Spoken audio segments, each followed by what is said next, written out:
ٹھیک ہے سید لطف الحسن، آپ بتائیں گا کہ بہاول نگر میں احتجاج کی کیا صورتحال ہے؟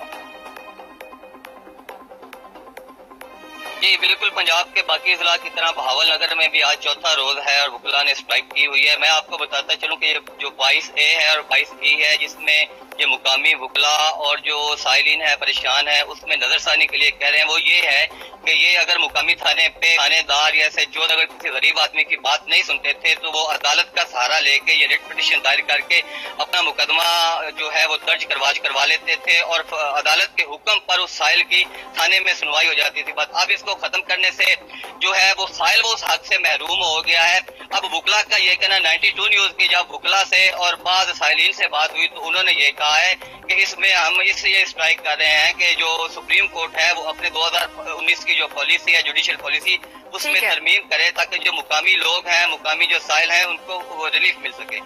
جی ٹھیک ہے، بہت شکریہ اسلم بلوچ، سید لطف الحسن اور مہر محمد یامین، آپ تینوں ہمیں رپورٹ کر رہے تھے، بہت شکریہ آپ کا۔ پاکستان بار کاؤنسل پر نئی جو جوڈیشل پالیسی بنائی گئی ہے اور وکلاء اس طرح پر احتجاج ہے، اسی پر مزید بات کریں گے ایک چھوٹے سے بریک کے بعد۔